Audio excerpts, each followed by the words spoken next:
बड़ी खबर पश्चिम बंगाल से सामने आ रही है, जहां बीजेपी का सुपड़ा साफ होता दिखाई दे रहा है। पश्चिम बंगाल उपचुनाव में भारतीय जनता पार्टी की करारी हार होती दिख रही है, जबकि टीएमसी को बड़ी जीत मिलती हुई दिख रही है। अब तक 6 में से 3 सीटों पर नतीजे आ गए हैं और तीनों ही सीटों पर बड़े अंतर से टीएमसी के उम्मीदवारों ने जीत हासिल की है।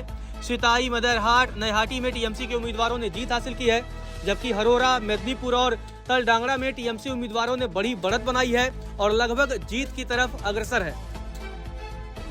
बड़ी खबर पश्चिम बंगाल से सामने आ रही है, जहां बीजेपी का सुपड़ा साफ होता दिखाई दे रहा है। पश्चिम बंगाल उपचुनाव में भारतीय जनता पार्टी की करारी हार होती दिख रही है, जबकि टीएमसी को बड़ी जीत मिलती हुई दिख रही है। अब तक 6 में से 3 सीटों पर नतीजे आ गए हैं और तीनों ही सीटों पर बड़े अंतर से टीएमसी के उम्मीदवारों ने जीत हासिल की है।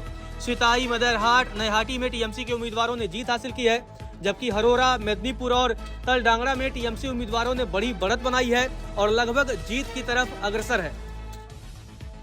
बड़ी खबर पश्चिम बंगाल से सामने आ रही है, जहां बीजेपी का सुपड़ा साफ होता दिखाई दे रहा है। पश्चिम बंगाल उपचुनाव में भारतीय जनता पार्टी की करारी हार होती दिख रही है, जबकि टीएमसी को बड़ी जीत मिलती हुई दिख रही है। अब तक 6 में से 3 सीटों पर नतीजे आ गए हैं और तीनों ही सीटों पर बड़े अंतर से टीएमसी के उम्मीदवारों ने जीत हासिल की है। सिताई, मदरहाट, नैहाटी में टीएमसी के उम्मीदवारों ने जीत हासिल की है, जबकि हरोरा, मेदिनीपुर और तलडांगड़ा में टीएमसी उम्मीदवारों ने बड़ी बढ़त बनाई है और लगभग जीत की तरफ अग्रसर है।